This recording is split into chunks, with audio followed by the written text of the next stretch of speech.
The United States of America.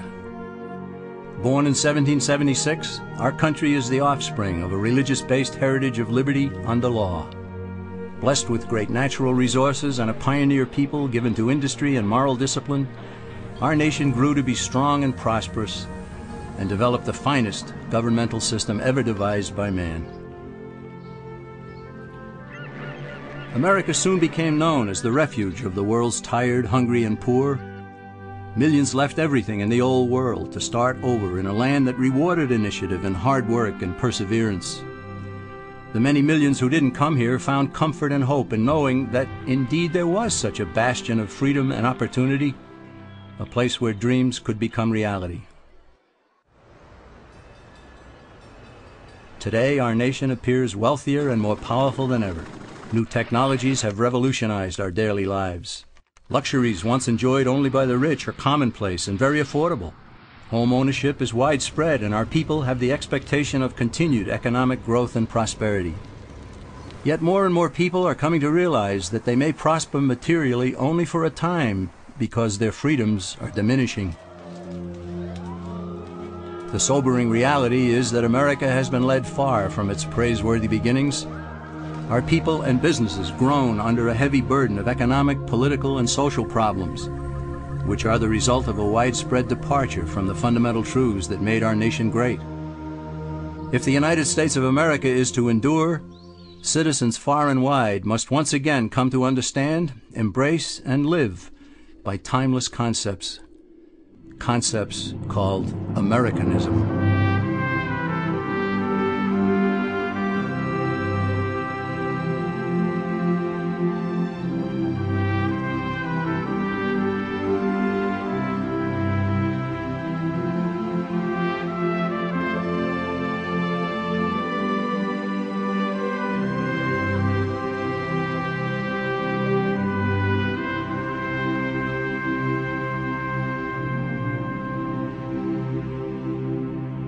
What made America great and set it apart from other lands? Was it natural resources? No, other lands are equally blessed. Was it the people? No, the people who built America came from elsewhere. Was it government planning and wisdom that spurred our nation to such heights? No again. It wasn't what government did that made America great. It was what government was prevented from doing that made the difference. What set America apart from other lands was freedom for the individual. Freedom to work, to produce, to succeed, and especially to keep the fruits of one's labors.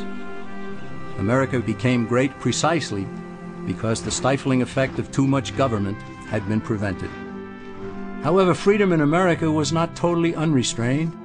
Americans overwhelmingly chose to limit their actions with moral codes such as the Ten Commandments, personal morality, and limited government. It's a combination that characterized America and made it the envy of the world.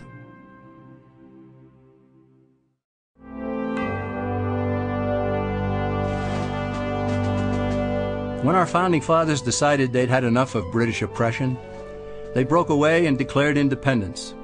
They stated as self-evident truth in the Declaration of Independence that men are endowed by their Creator with certain unalienable rights. In other words, God gave man his rights, and that among them are life, liberty, and the pursuit of happiness. And in the very next sentence, the founders defined the proper role of government when they stated that to secure these rights, governments are instituted. This is the entire philosophical base of our nation. Here, the government cannot legitimately redistribute the wealth, assume power over the people's lives, and dominate man's existence with oppressive taxation, regulations, and controls. According to the founders, government was to be a negative force, which leaves people alone. Its sole function is to protect citizens from one another and from foreign governments, and especially from their own government itself. The founders did not create a government to be a positive force, to do things for people, to take from some, to give to others. They understood that when a government starts doing something for one citizen, it has to take from another to do so. And in the process, it gains control over both.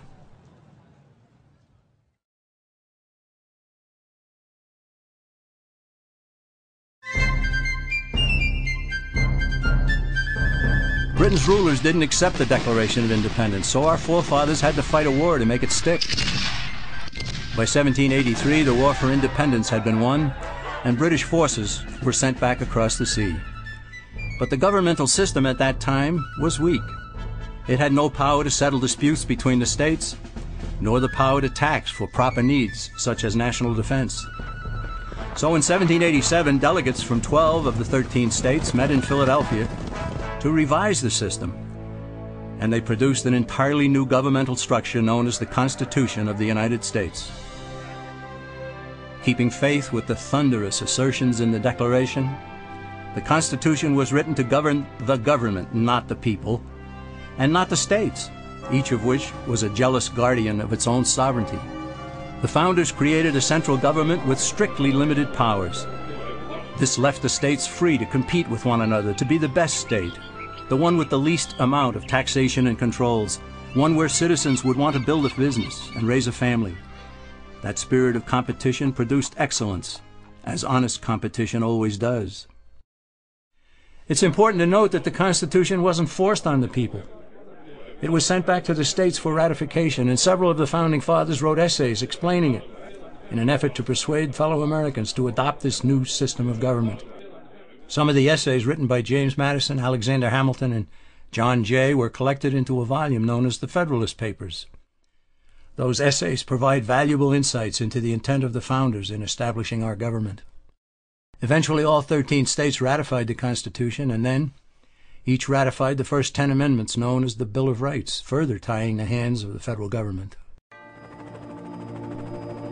These amendments are indeed about rights, but it would have been better had the Bill of Rights been labeled the Bill of Limitations on Government. Why? Because it's vital to realize that the Bill of Rights never gave citizens any rights whatsoever. Its sole purpose was to safeguard God-given rights by limiting government power. The founders even insisted that Congress shall make no law about speech, religion, the press, assembly, the right to petition, the right to keep and bear arms, and so on. These amendments are directed squarely at the federal government, not the individual and not the states. They are like most of the 10 Commandments, which are essentially thou shalt nots. The Bill of Rights says Congress shall not, all the way up to the marvelous 10th Amendment, which says in effect, if we forgot anything, you can't do that either.